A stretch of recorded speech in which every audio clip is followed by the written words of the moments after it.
na estado ng ating bansa. Ilahad ang mga pinakabagong balita at pangyayari sa ating bayan. Ipaalam sa taong bayan ang katotohanan at ipaliwanag ang mga hakbang na ginagawa ng pamahalaan upang manatiling payapa at maiangat ang pamumuhay ng bawat Pilipino.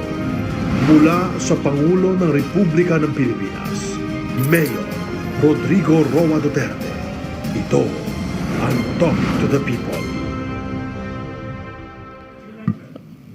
Magandang gabi sa ating lahat ng ating mga kababayan. I hope that all of you are healthy, safe and secure together with your family and your loved ones. Thank you for joining us once again tonight dito sa Talk to the People as we provide you with the latest updates on the government's pandemic response, as well as discuss many issues pertinent, confronting what is happening to the nation. But before that, I'd like to announce the names of the guys, of the officials who are here with us tonight to help us. We have Secretary Doke, NDM Secretary Galvez, Secretary Anyo, Secretary Lorenzana, Secretary Roque, Senator Bongo. Nandyan sa panel, joining us, ano ang tawag niyan? What is it called?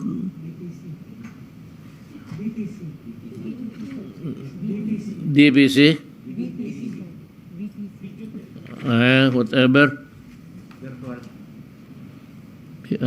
Virtual. Ayan pala yan.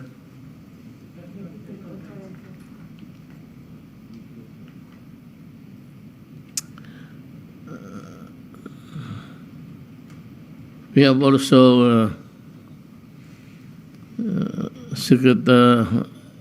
Executive Secretary Salvador Medialdia, Secretary Dison Vivencio, Director General Enrique Domingo of the FDA, Chairman Ben-Hur of the MMDA, Secretary Nograles.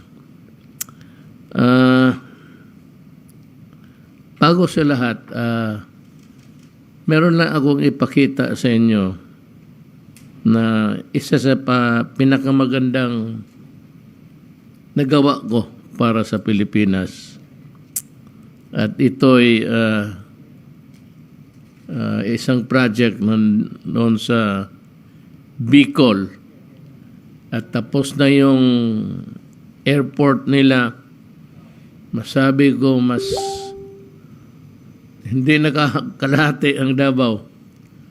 Talagang maganda. I think next to Cebu, itong Bicol International Airport sa Naga ang pinaka maganda. If you have yung RTM, if you have the clip there, go ahead, show it.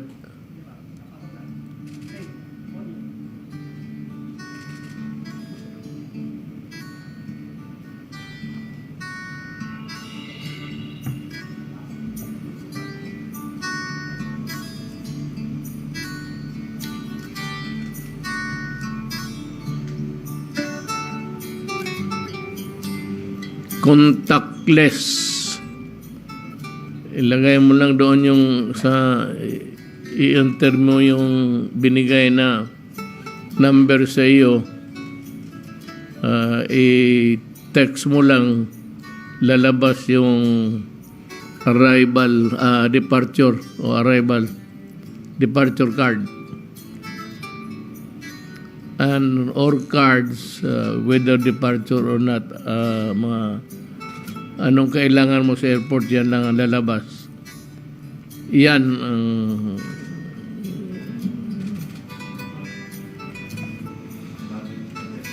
luggage ano mo. Ano?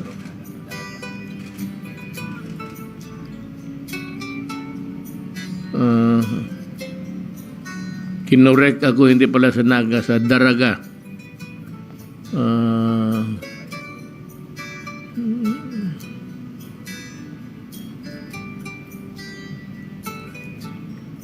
Wala nang no more contact. Basta na lang electronic lahat.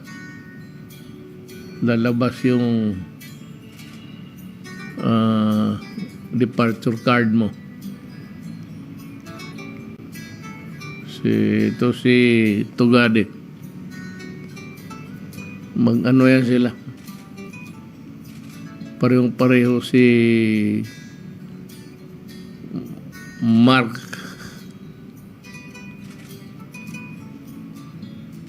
Pilyar. Sila yung mga talagang magagandang projects. Sabagay, yung namang mga gano'n, nasa kanilang departamento eh. Kaya talaga maganda tingnan.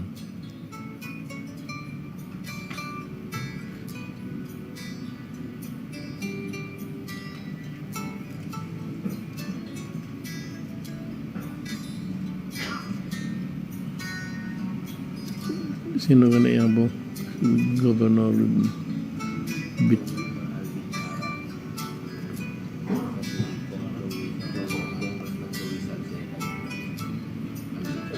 Sino pang isa?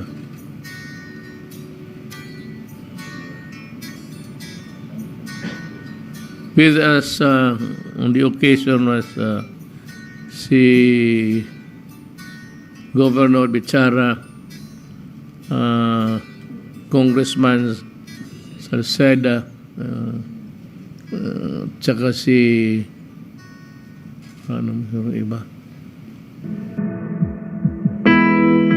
The existing Legazpi Airport, geographically located in a hilly area that is also frequently on the path of strong typhoons, has battled countless stormy days.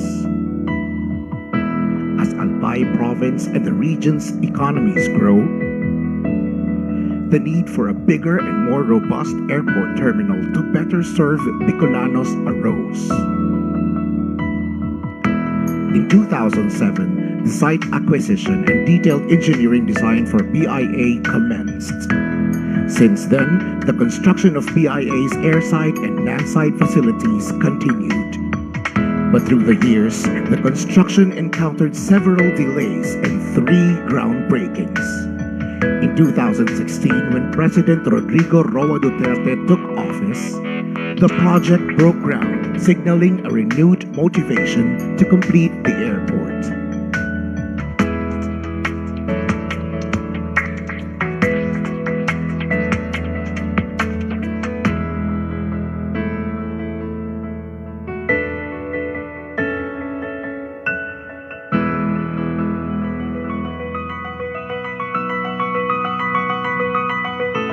With the goal of providing an efficient and quality service to travelers. The DOTR and CAAP is greatly honored to officially open Bicol International Airport.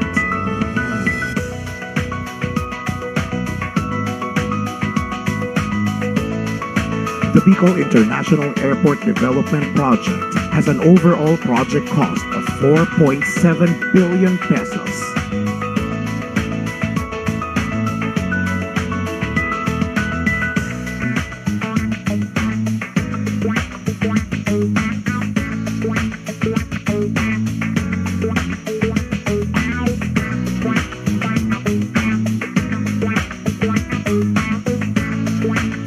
The BIA passenger terminal building with an area of 18,000 square meters is expected to accommodate 2 million passengers a year.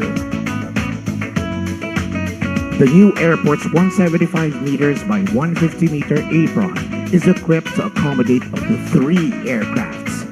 A new control tower is also constructed for BIA, providing the new airport with a 7th-floor air traffic control center. BIA's spacious 5,900 square meters vehicular parking area has 200 parking slots.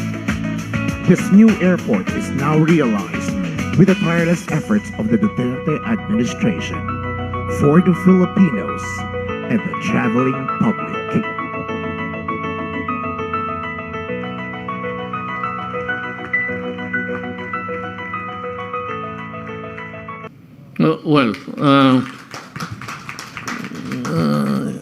It failed to mention that at the background of that airport is the Mayon volcano.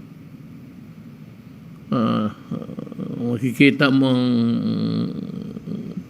Mayon volcano doon sa airport mismo. Likod. Pagkaganda. I'd like to commend to Gade for the splendid work that he has done. Kaya lang sayang ayaw niyang tumakbo ng senador. Kumpletuhin lang daw niya yung projects niya tapos pareho kami siguro mag-retire. Sabay-sabay kami.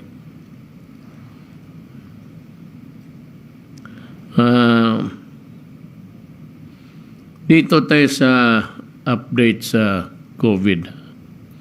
We have already administered close to 50 million doses of COVID-19 vaccines, including 23 million complete doses. I am also pleased to inform you that in Metro Manila, almost 77% or more than 7.5 individuals are fully vaccinated. The challenge is now to further speed up our vaccination rollout, especially in the provinces, in the key cities and municipalities, to achieve our target of at least 50% of the country's target population by the end of the year. We are confident that most, if not all, major cities in the country will be hit and even surpass this target before Christmas. Sana. Yesterday, 1.4 million Moderna doses arrived, and we are expecting more Pfizer and Moderna doses in the coming days. The vaccination of children ages 12 to 17-year-old will be pilot tested in selected hospitals in the National Capital Region starting on October 15, 2021. The 8 hospitals where the pediatric vaccination pilot will be done in the following: the National Children's Hospital, the Philippine Heart Center, Del Mundo Medical Center, Philippine Children's Medical Center in Quezon City, Pasig City Children's Hospital, Philippine General Hospital, Makati Medical Center, St. Luke's Medical Center in Taguig. Again, I would like to ask everyone to go out and get yourself vaccinated. Regardless of the brand, this is not just for your own protection, but also as is your part of your civic duty to protect others, and also allow us to turn the page to get everyone back on track to normalcy. Alam mo, bumababa ang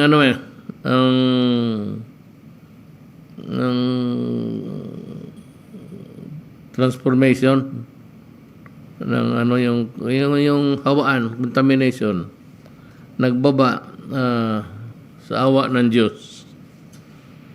According to the latest data, our weekly average of new COVID-19 cases has dropped to less than 10,000, and the current reproduction rate of the virus is down to 0.77%. Magandang balita ito. If we continue to ramp up the vaccination of our people along with our consistent practice of mask, wag pa rin yung tanggalin, hugas at iwas, and with the gradual but safe resumption of our economic activities, then we can hope for a better and truly Merry Christmas.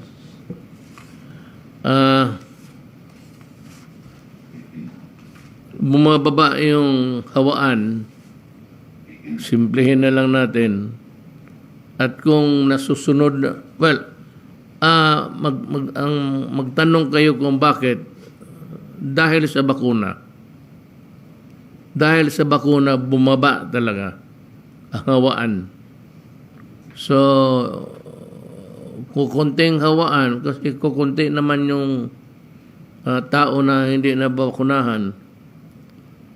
So, yan ang magandang balita. At palagay ko, kung sumusunod lang kayo, dumadating naman yung mga bakuna natin, hirap na hirap tayo noon kasi wala na naman tayong manufacturing company ng bakuna dito sa Pilipinas at nagkakipag-agawan tayo ng bakuna sa ibang bayan.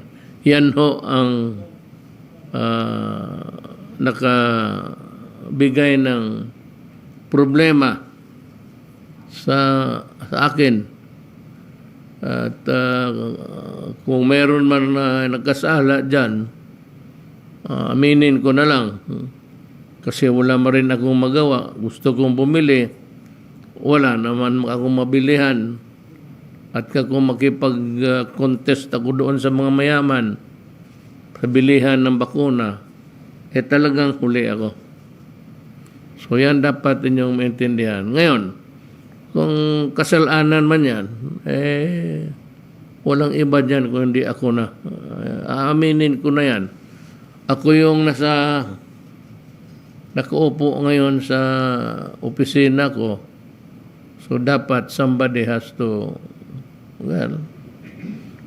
baski na ginusto ko man, walang mabili. Ba't mabutit na lang, nagkaroon tayo ng kunting pera. At ang sabi ni Secretary Dominguez, we have the money.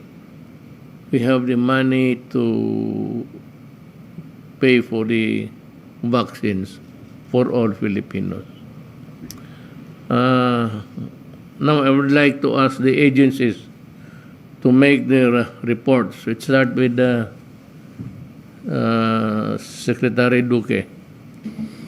Good evening po, Mr. President at Senator Bongo and mga kapwa ko po miyembro ng kabinete at higit po sa lahat ng ating pong mga mahal na kababayan. Magandang gabi po at muli kami mag-uulat ungkol po sa atin COVID-19 situation. Next slide. Ngayon pong ika-11 ng Oktubre 2021, meron po tayong naidagdag na 8,292 na bagong kaso.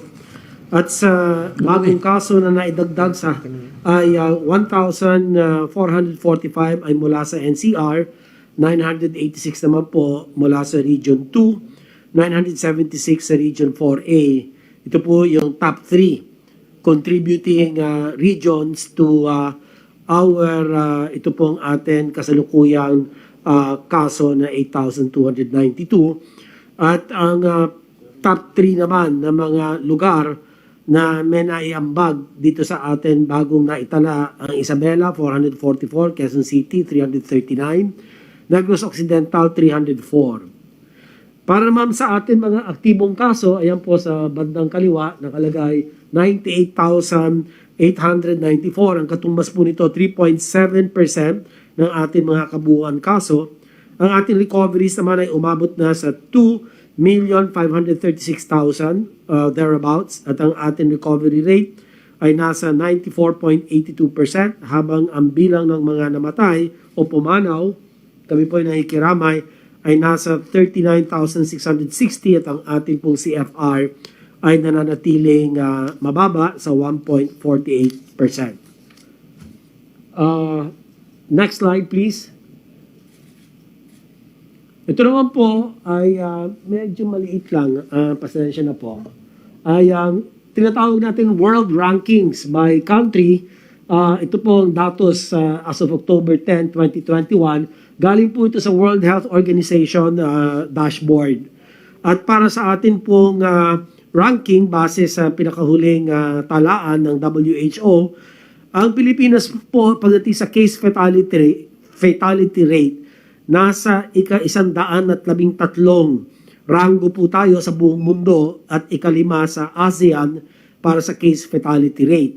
Diyan po makikita natin ang may pinakamataas na case fatality rate ang Myanmar, sunod ang Indonesia, nasa 3+% ang case fatality rate, samantalang ang Vietnam sa 2.45, ang Cambodia 2.14, at makikita natin ang Pilipinas sa 1.49% lang po.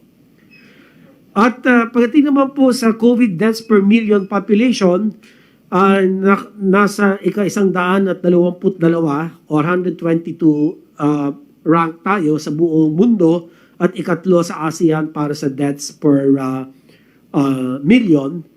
At para naman sa bilang ng mga active cases, tayo ay nasa ika-20 sa buong mundo at ikatlo sa ASEAN. Nauna po sa atin ang Malaysia with 116,000 thereabouts, ang Thailand 110,000, at saka sunod po tayo sa 90,927. At para naman po sa atin at sa huli, tayo ay nasa ika-133 na ranggo sa buong mundo at ikatlo sa ASEAN para sa COVID cases per million population. So, ang laki po ng kaso ng Malaysia, 71,126, ang halos tatlong doble sa atin pong cases per million. Sumunod po ang Thailand sa 24,433 at tayo naman po sa 23,929. Sa pagkakataon pong ito, atin binibigyan pansin ang rankings buhat sa WHO sapagkat sinasalamin po nito ang kompleto or longitudinal o cumulative data ng higit na maraming mga bansa, at importante na tignan natin ang kabuuan lagay ng mga bansa at hindi lamang ang sitwasyon sa mga partikular na panahon. Ito po ay magriresulta lamang sa hindi pagkakatulad ng magiging lagay ng mga ito. Halimbawa, kung 7-day rolling average ang titignan, ay isang bansa na kasalukuyan tumataas ang kaso ay makakakuha ng mas mababang ranking kumpara sa isang bansa na natapos na ang kanya pong surge or pag-peak ng mga kaso nito. At ang next slide, panghuli na lang po, ay ang updates naman patungkol sa healthcare worker benefits as of October 8. At base sa pinakahuling datos po, humigit kumulang 15.9 billion pesos ang naipamahaging benepisyo para po sa atin healthcare workers.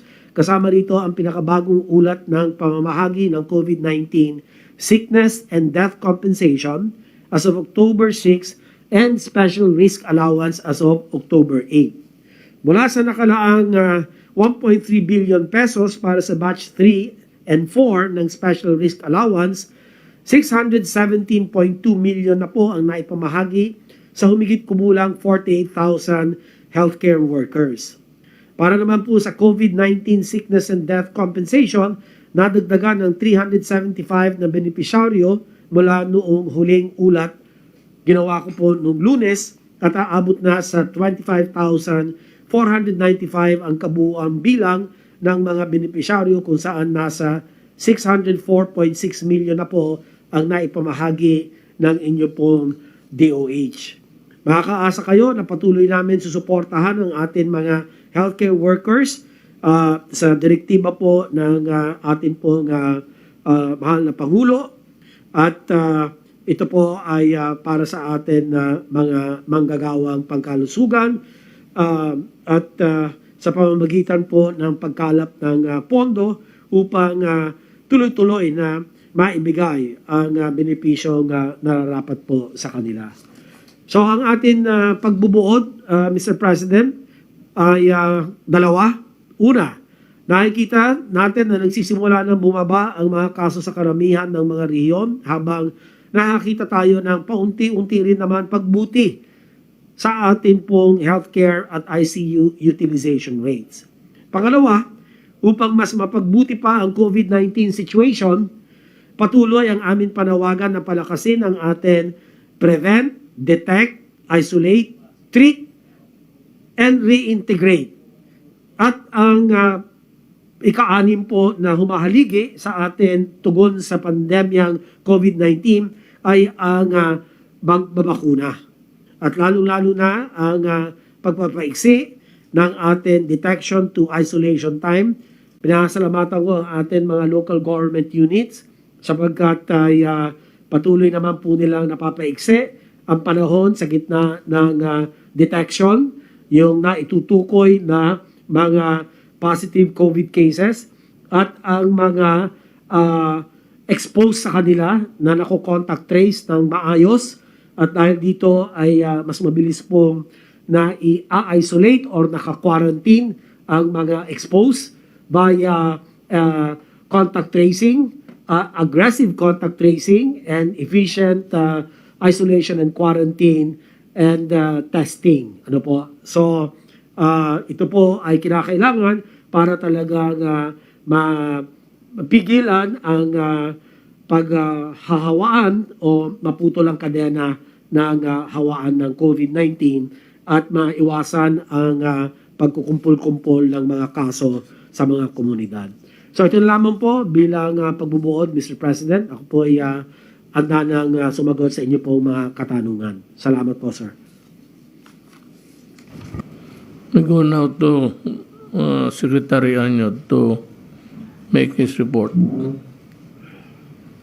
Magandang gabi po, Mr. President, Senator Bongo, fellow public servants sa ating mga kababayan. Magandang gabi po. Please put my slide. Ang unang-una ko pong i-report ay ang nagaganap nating distribution ng ayuda sa probinsya ng Bataan. Tapos na po ang pagbibigay natin sa Metro Manila at sa Laguna. So dito po sa Bataan ay 98.6% na po. Sa kabuuan ay 688,533 recipients na po ang nakatanggap. Next slide.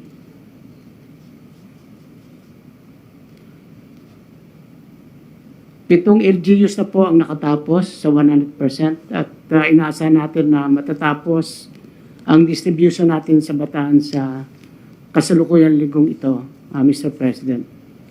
Next slide, please.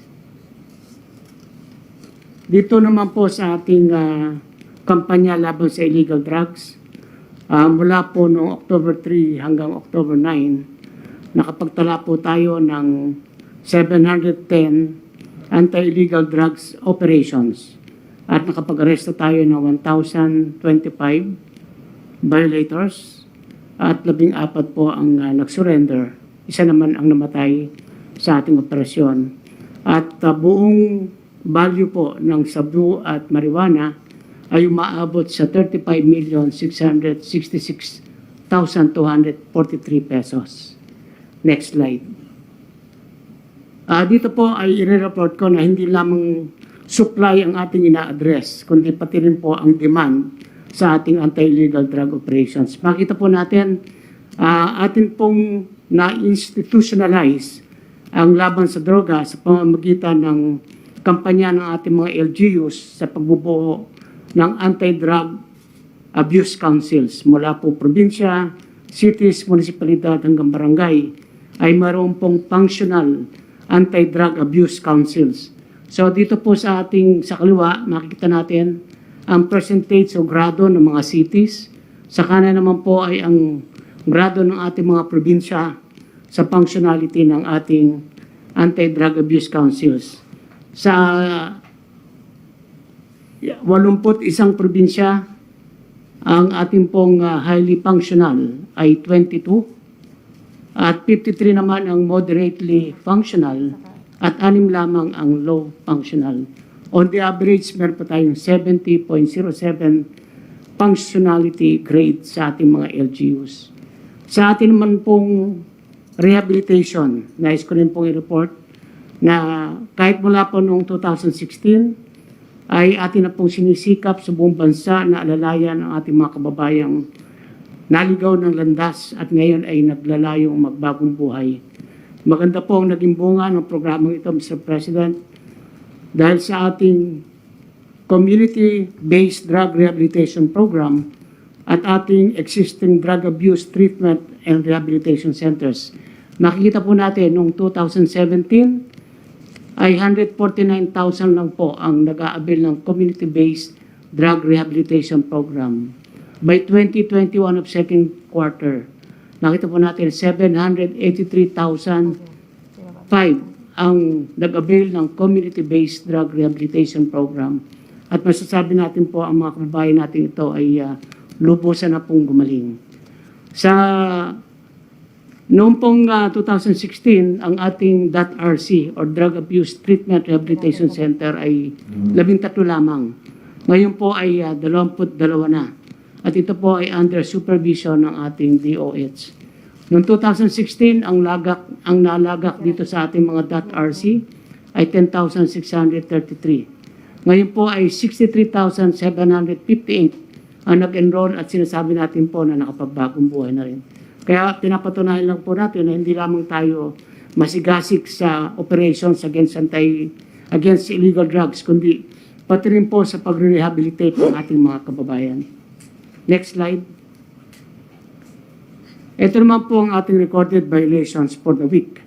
Makita po natin, bagamat mataas po yung numero niyan, pero titingnan po natin, mas mababa po yan kontra sa mga nakaraang linggo.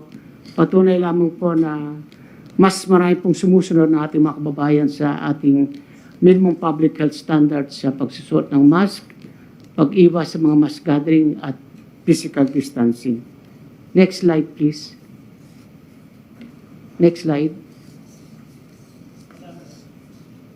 Dito po naman ang ating suporta po sa ating National Vaccination Program na pinamumunuan ni Secretary Charlie Galvez. Nagpalabas po tayo ng memo sa ating mga LGUs. Ang subject po ay timely distribution and administration of available vaccines, prevention of vaccine wastage, and increasing public information and acceptance of COVID-19 vaccines. So dito po, lahat ng supply ng bakuna na matatanggap ng LGU ay dapat maayos na pinamamahalaan para maiwasan ang pagkasira ng mga ito. Ang mga supply ng bakunang natatanggap ng probinsya at siyudad ay dapat maipamahagi sa mga LGU sa loob ng 15 araw hanggang 30 araw simula sa araw ng pagkakadeliver nito at dapat ay maiturok din sa loob ng 3 araw pagkatanggap ng mga bakuna. Ang lahat ng LGUs ay dapat magkaroon ng epektibo at komprehensibong LGU Risk Communication Plan na nakaayon sa mga pulisiya ng pambansang pamahalaan at lahat ng naturang plano ay naipapatupad ng mga inatasang opisina at kawani ng LGU, kasama na rin ang pagpapaliwanag bakit kailangang magpabakuna ang lahat. At lahat po ng kaso ng pagpapabaya at kawalang pag-iingat ng mga empleyado na magiging sanhi na pagkasira ng mga bakuna ay iimbestigahan at papatawan ng karampatang parusa ng mga mapapatunayan nagpabaya. Kaya ito lang po at sisigurutin po natin na marami na po tayong supply ng bakuna ngayon. Ito ay makakarating sa ating mga kababayan sa buong Pilipinas. Maraming salamat po, Mr. President. Thank you, Secretary Anyo. We go now to Secretary Lorenzana. Magandang gabi po, Mr. President, Senator Bongo, at mga kapakulingkod na bayan. Mr. President, ako po mag-uulat doon sa mga ginawa ng Crisis Action Plan against COVID-19. Ngayon po ay naniniwala, Mr. President, na malaki ang naitulong na pagbaba ng mga kaso ang mga ginagawa natin sa Crisis Action Plan. Kaya ano yung slide ko, please? Mula po sa communities subcluster, nakapagdagdag tayo ng 5,514 contact tracers mula October 3 to 7. Ang kabuuan po ngayon ng ating contact tracers ay 136,937. Saan na yung slide ko? Nawala yung slide. Nakapag-trace, assess at isolate ng 21,898 probable at 11,652 confirmed cases sa loob ng 24 na oras. Nasa 86,228 close contacts ang na-trace sa mga nagpositibo sa COVID-19. Next slide, please. As of October 5, nasa 150,919 ang ating COVID-19 dedicated beds sa 9,073 pasilidad sa pamamahala ng ating mga LGUs. Mula 31% noong nakaraan, linggo ay bumaba sa 27% ang occupancy rate. Dumadami na po yung ating bakanting beds. Next slide.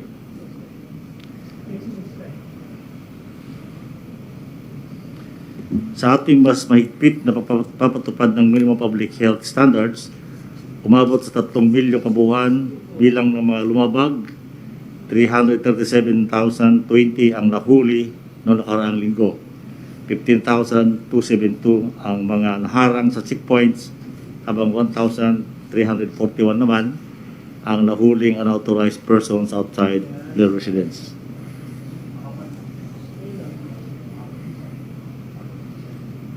Mula naman sa health facility subcluster, as of October 3, ang bilang ng mga licensed hospital beds ay 41,729. 4,499 ang ICU. 20,975 sa isolation units at 15,553 sa mga ward. Meron din tayong 3,367 mechanical ventilators.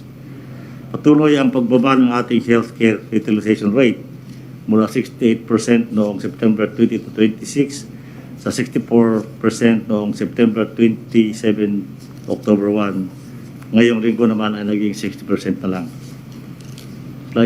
Next slide please. Napag-alamang 64% sa ICU at 74% sa mga intubated patients ang hindi pa nababakunahan. Sabihin, mas malaki po ang chance ng mga hindi nababakunahan na magkaroon ng COVID.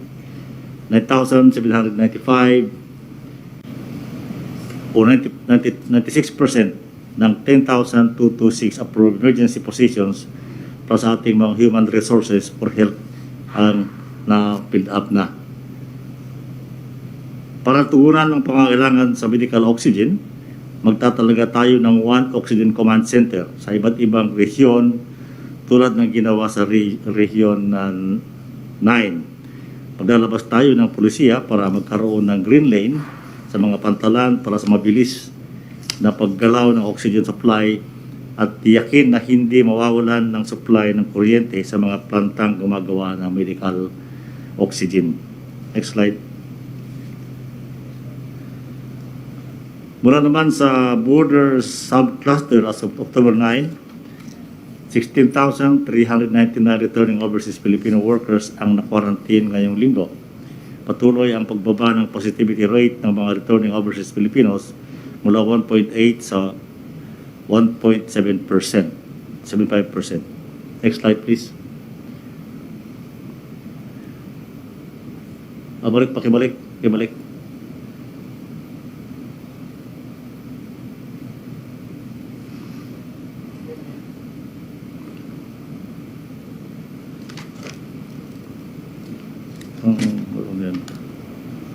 Please return. Pakibalik. Balik.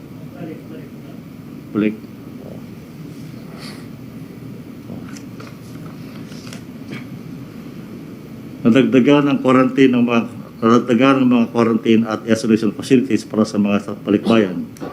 82,442 ang quarantine rooms sa NCR, Clark, Cebu, Davao at Subic. Occupancy rate na 8%.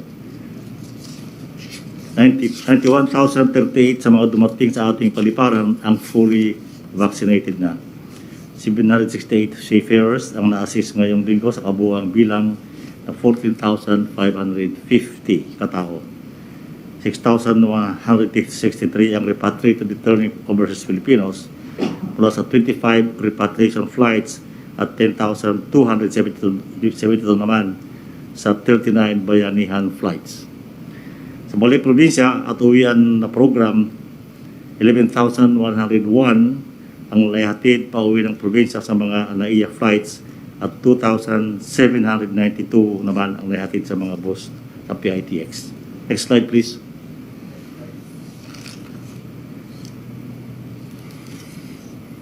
Ito po ang ating vaccination program sa AFP. Fully 74% na po ang fully vaccinated or 105,050. Meron pa po tayong natitirang mga 40,000 na hindi pa tapos. Patuloy po silang binabakunahan ngayon. Next slide. Ito po ang aming compliance sa utos ninyong magpadala ng mga medical teams sa mga hospital sa Manila na nangangailangan ng tulong. Meron tayong nakaantabay na 2 medical teams na binubuo ng 1 doktor, 5 nurses at 2 medical aidmen kada pangkat na handang may deploy anytime. Ngayong araw po, kaninang umaga, 8 nurses ang nag-report o na-deploy sa Lung Center of the Philippines para tumulong sa pag-asikaso ng mga COVID-19 patients sa loob ng 1 buwan. Yung pong ang initial na kontrato nila ay 1 buwan muna. Yun lang po, Mr. President, maraming salamat po sa inyong pagkikinig. Thank you, Senator Secretary Lorenzana. Now we go to now si Secretary Roque. Magandang gabi, Mayor, at magandang gabi, Senator Bongo. Magandang gabi sa ating mga kasama. Well, kung naalala niyo po, nung kakabalik ko pa lang po sa Amerika, tinanong niyo sa akin kung gano'ng katagal ang facility quarantine ang galing sa mga bansa na gaya ng Estados Unidos. Nung mga panahon pong yon, nag 10 days facility quarantine po tayo, tapos meron pong 4 days na home quarantine. Ang PCR test po ay pagkatapos po ng, hindi pa ako nagkakamali, yung dati-dati po ay pagkatapos ng 7th day, no? Nag-PCR test po. Well, ang naging reaction niyo po, matagal talaga yung facility quarantine at inatasan niyo po ang si Secretary Duque na pag-aralan kung po pwede mabawasan yung facility quarantine. Alinsunod po sa inyong request, pinag-aralan po ito ng IATF at binago na po ang arrival protocols para po sa mga vaccinated at unvaccinated na mga pasahero na galing po doon sa mga tinatawag ng yellow at green countries. Yung red country po kasi, ban po yun. No? Pero ngayon po, iisang country lang po yung ban. Karamihan po talaga ay nasa yellow at nasa green. Pakita lang yung slide natin. Anyway, without the slide, kaya ko naman pong i-discuss.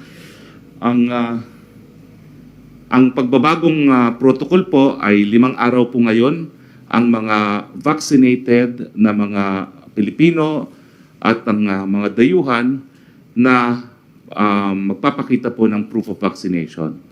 Ang kanilang PCR test po ay pang 5 araw at kung ito po ay negatibo, kukumplituhin po nila ang kanilang quarantine sa bahay ng additional 5 days. Yung mga unvaccinated naman po, 7 araw po ang kanilang facility quarantine. Matapos po ng 7 araw ay magpa-PCR test. Kung negatibo po, 7 araw pa rin po ang kanilang home quarantine. Now, nagkaroon din po ang desisyon ng IATF na gawing retroactive yung effectivity date no, ng paikli ng facility quarantine. Ang effectivity po nito ay October 8. Pero lahat po ng mga nagko-quarantine na even before October 8, ginawa na po natin retroactive yung effectivity. So kung nagsimula na po sila ng, kung naka 6 day na po sila of quarantine on October 8, po pwede na po sila mag-PCR at kung negatibo ay sa bahay na po mag-quarantine. Ito po yung mabuting balita, lalong-lalo na sa ating mga OFWs, no? Dahil marami po sa kanila ang gustong umuwi itong Paskong ito at mas maraming panahon po ang magugugol nila sa kanilang pamilya. Bukod po dito ay hinihikayat na natin ngayon ang pagtanggap ng mga equivalent po ng vaccert.ph na inisyu ng iba't ibang mga bansa, pero this is on the basis of reciprocity. So kung ang bansang nag-issue po ng certificate ay kinikilala po ang ating vaccert.ph, kinikilala po natin yung kanilang vaccert.ph din, o yung counterpart na ini-issue nila sa kanilang mga bayan. We have Benhor Abalos. Yes, Mr. President. Si MMDA muna. Yes, sir. Magandang gabi po, mahal na Pangulo, Senator Bongo, E.S. Villaldia at sa lahat po ng mga cabinet members, mga kababayan po nating Pilipino. Magandang gabi po. Mr. President, di na ako magpapakita ng slide, bibilisan ko na lang po. I-report ko lang po yung nangyari sa pilot po dito sa Metro Manila. Nagsimula po tayo noong September 16. Pagmula September 16, tama po kayo kanina, si Secretary Duque talagang bumaba po ng husto. Noong September 16 po, ang kaso po dito ng active cases ay 38,471. Ngayon po ay mababa po sa kalahati. From 38,000, naging 17,296 na lang. At yung reproduction rate nung po nagsimula ang pilot, ito yung 1.25. Ngayon po, October 8, ito ay naging 0.61. At yung 2-week growth rate, nung ito po'y nagsimula noong September 16, ito ay 24.33. No? Noong October 9, ito ay negative 41.84. At bilang patunay po nito, Mr. President, yung po mga isolation facilities, ito po yung mga eskwelahan na kung saan nilalagay po yung ating mga kababayan na may simptomas o na-expose sa COVID. Noong September 15 po, ito ay 72% occupied o almost 73% occupied. Noong October 10, ito ay 42% na lang po ang occupancy. Yung po mga hotels naman natin sa Oplang Kalinga, noong pong September 15, ito ay 91%, talagang halos puno, no? Pero ngayon po October 10, ito ay 76% na puno na lamang. At yung pong mga may simptomas sa mga kababayan natin na sa temporary treatment and monitoring facilities, ito po ay 68%, no, ang puno. Ngayon po ay 32%, kalahati na lang po ang mga nandirito. No? Pero hindi po nagiging complacent ang ating mga alkalde, ang ating mga LGUs, tuloy-tuloy pa rin po. In fact, ang ating granular lockdowns po ay maganda po ang nangyayari. Ang ating contact tracing po ay 1:16. No? Maganda po itong ratio na to. At of course, tama po kayo, ang ating bakuna po ngayon ay 2 dose, close to 77%. At ang tansya po namin by next month, no, napapasalamat po kami rito, of course, sa DOH, kay Sec Beans, kay Sec Charlie, no, sa lahat po ng mga private, public, at LGUs sa inyo po, mahal na Pangulo. Ang target po namin is by November 10, ito'y magiging 86% na with 2 dose sa Metro Manila. Kayang-kaya po nito. At gusto ko lang hong i-anunsyo na sa maaaring by tomorrow, no, meron po kaming polisiya na lahat ng Metro Manila Mayor sa iisa lamang ng policy. Yung pong tungkol sa undas na darating ay magkakaroon po kami polisiya po rito. Hindi ko lang po natatapos yung resolution pero iisa lang po ang boses ng mga mayors dito. Bukas po namin i-announce and of course ang curfew. Baka i-adjust po ng mga mayors ito gawa ng pababa na po talaga ang mga kaso po rito. At tuloy po ang aming pakikipag-ugnayan kay SecMon, sa DTI, sa NEDA, sa mga grupo po ng mga private, kila CABSEC Nograles, of course sa iba pa po para sa mga economic activities. Yun lang po, mahal na Pangulo, at talagang tama po kayo. Hopefully po talagang Merry Christmas na po tayo. Sana wala nang bagong variant na dumating. Maraming salamat po. Sa awa ng Diyos kung tuloy-tuloy ito. Now I'd like to call si Director General. Ay, magandang gabi po, Mr. President, Senator Bong Go, at saka sa mga members po ng Cabinet. Mag-update lang po ako sa inyo, sir, konti ng ating mga reporting ng mga breakthrough infections. Yun pong mga nababakunahan at saka yun pong mga nakikita po natin na reports ng mga adverse events following immunization. Meron po akong slides na kaunti. Can we have the slides, please?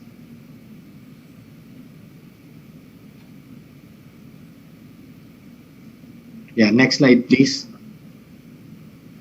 So ito po yung mga bakuna na ginagamit po natin. As of now po, meron po tayong 7 na bakuna na ginagamit. At next slide.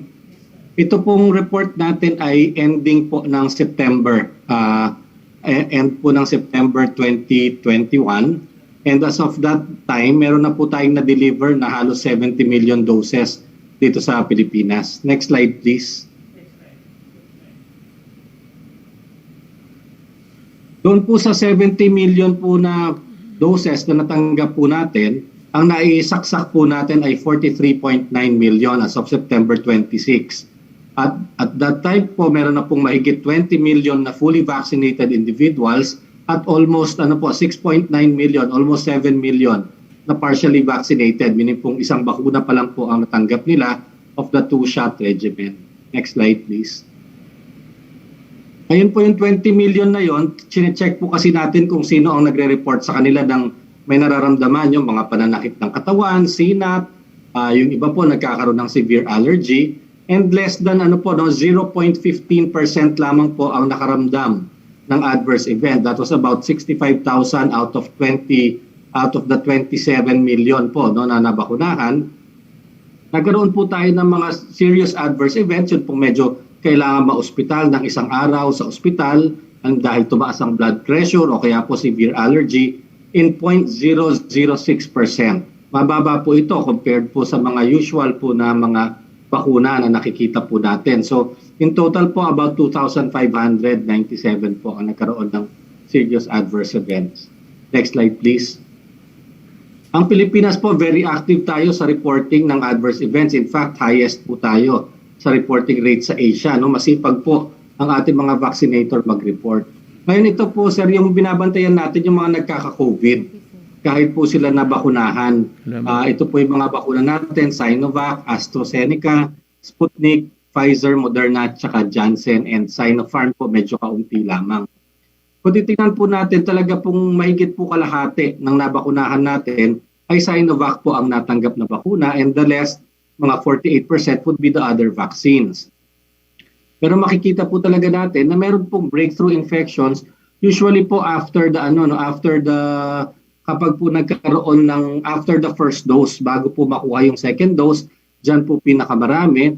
At totoo naman pong meron pa pong mga mortalities, meron pa pong namamatay from COVID.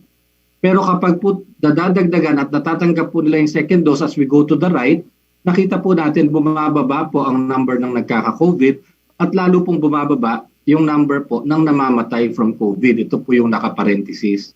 Next slide, please. Ito po yung summary, ito pong susunod. Makikita po natin, before the next dose, ibig sabihin after the first dose po, before they get the second dose, nakakuha po tayo from the general public na report ng 849 cases of COVID. At nagkaroon po tayo ng 92 COVID deaths.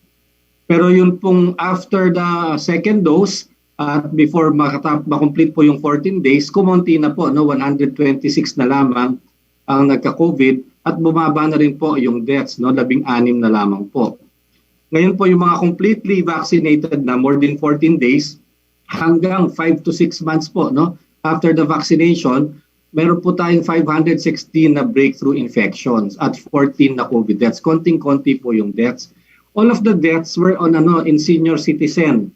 Mga yung pong may edad na merong sakit, mga hypertensives, diabetic. Isa lamang po yung pasyente na namatay na fully vaccinated na hindi senior citizen. The person is in this late 50s na rin po. Yung mga bata po, kahit po nagkakaroon sila ng COVID, talaga po mabilis silang mag-recover. So in total po, sa lahat-lahat, we got report from the general public of 1,581 cases of COVID infections among those vaccinated. Pero ito pong vaccinated na to, 27 million po ito, no? 1,581 out of 27 million, talaga pong napakababa nito. And the 128 deaths, although unfortunate, are actually very low numbers. Next slide, please.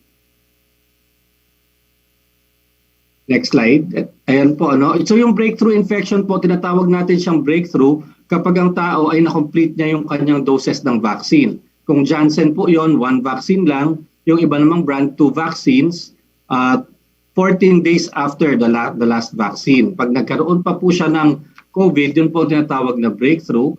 At meron po tayo niya na i-report from the general population na 516 cases or about 0.0025% out of 20.3 million fully vaccinated individuals, which is really po a very, very low number. Next slide, please. So titinan po natin ito. Nung nasa kaliwa po, ito po yung vaccine coverage. Yung kulay blue, yun po yung Sinovac. Yan kasi talaga yung pinakamarami po nating bakunang ginagamit. Pagkatapos po yung kulay green, ito po yung Janssen at yung orange po, yan yung AstraZeneca.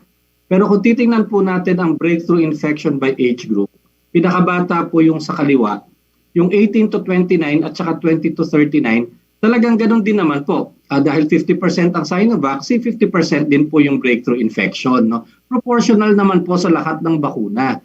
Ibig sabihin, wala naman pong bakuna na napakarami niyang breakthrough infection, kundi proportional to the number of people vaccinated. Ang mas interesting actually pong makita rito is that yung 90% po ng ating mga breakthrough infections occur in people 80 to 39 years old.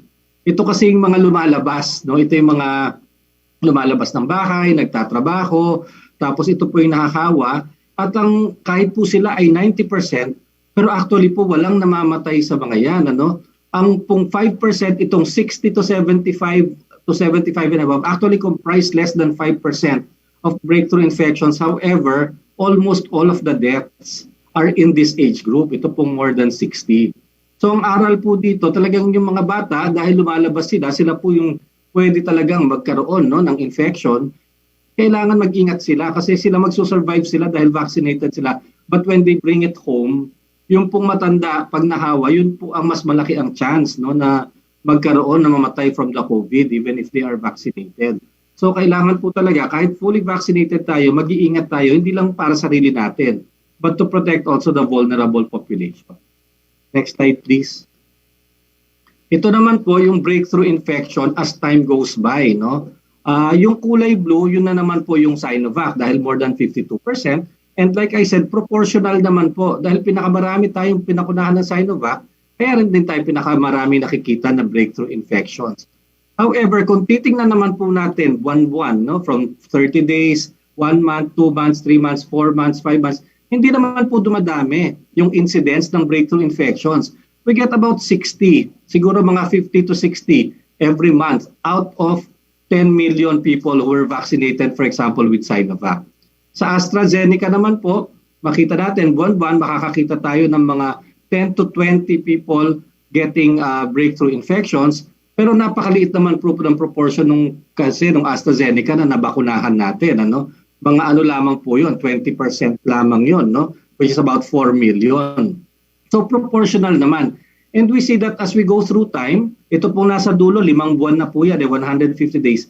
Hindi naman biglang tumataas, no, yung number of people getting breakthrough infections dito po sa Sinovac. Ibig sabihin, at this time, wala pa po talagang pangangailangan na magbigay ng booster dahil hindi naman tayo nakakakita pa talaga ng waning effect po ng vaccine. Dahil kung at 5th month, makita po natin na bumababa na yung kanyang protection, dapat dumadami po, no, yung nagkakaroon ng breakthrough infection, pero hindi pa po natin nakikita yun at this time. So I fully agree na at this time, there's no reason to believe that we need it immediately. No? Nakikita po natin, hindi pa po nagbabago. Ngayon yung iba pong mga bars, yung orange, yung green, kaya hanggang dito lamang po sila muna sa kaliwa kasi hindi pa po umaabot sa 4th month and 5th month yung kanilang mga vaccination dahil later natin ginamit. Especially yung AstraZeneca, 12 weeks yung difference ng first and second dose. So yung mga fully vaccinated po niyan, talagang hanggang 3 months pa lamang sila to 4 months.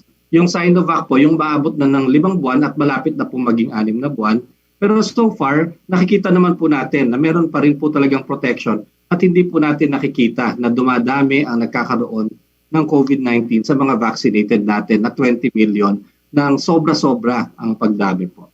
Next slide please. Ito po ngayon, kung titingnan po natin, simula po nang mag-vaccinate tayo noong March until end of September, actually out of the 2.5 million cases of COVID that we have, the majority of them occurred between March to September. Halos 2 million po niyan. 80% happened itong March to September. Panahon din po kasi talaga yan ng Delta variant at saka ng pong pagtaas ng cases natin. And there were 21,773 deaths since we started vaccinating until po complete natin. Next slide please.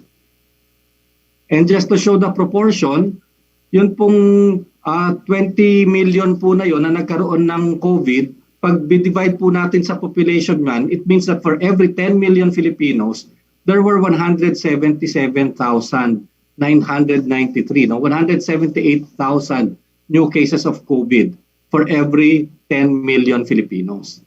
Pero kung titingnan po natin yung mga nabakunahan, whether you are partially or fully vaccinated, for every 10 million Filipinos that were partially or fully vaccinated, 581 lamang po yung nag-report ng nagka-COVID. Doon naman po sa 20 million na fully vaccinated, for every 10 million of them, 254 lamang po yung nag-report sa amin, nagkaroon sila ng COVID. Talagang napakalaking pagbaba naman po. Like I said, kahit po hindi complete ang reporting, kahit po may mga hindi nagre-report dyan, kahit naman po i-times 10, i-times 100 po natin yan, makikita naman po natin talaga yung pattern that once people are vaccinated, the possibility of you getting COVID goes down. And it's the same po for the death. For the last March until September, for every 10 million Filipinos, meron pong halos 2,000, 1,962 na namatay from COVID. Pero yung pong mga nag-report sa atin na namatay from COVID na vaccinated, 47 for every 10 million, At doon naman po sa fully vaccinated, 7 po, 7. Meaning for every 1 million Filipinos, less than 1 person, 0.7 deaths po tayo for the last 6 months for the vaccinated people. So, like I said, the pattern is very clear. Kahit naman po sa times 10 natin, times 100 natin yan, talaga pong nababawasan ang pagkakataon, ang chance na magkaroon ng COVID at mamatay from COVID if a person is vaccinated. Next slide, please. So, yun po talaga until now, the conclusion, of course, of the FDA, as we monitor it regularly, we see that the benefits of vaccination still definitely outweigh the risks. The vaccines are effective and are really very useful tools for fighting the pandemic. Importante po talaga na i-complete ang 2 recommended dose. Dahil nakikita po natin na pag nakompleto ang dose, mas lalo pa po talagang bumababa ang posibilidad na magka-COVID. Breakthrough infections can occur in a very small percentage of vaccinated individuals kahit fully vaccinated. Dahil wala po talagang 100% efficacy na vaccine. Kaya po kahit bakunado na tayo, we have to observe health protocols and remember that maximum protection sets in 2 weeks after the second shot. And when we do get COVID, kung breakthrough siya, talagang mas mataas pa rin po ang risk ng elderly population. Kaya kailangan ingatan po natin sila. Pero yun po, talagang magpabakuna pa rin po tayo, lalo na ngayon na araw-araw, milyon-milyon po yung dumarating natin ng mga supplies. Next slide, please. Yan lang po, Mr. President. Maraming salamat po.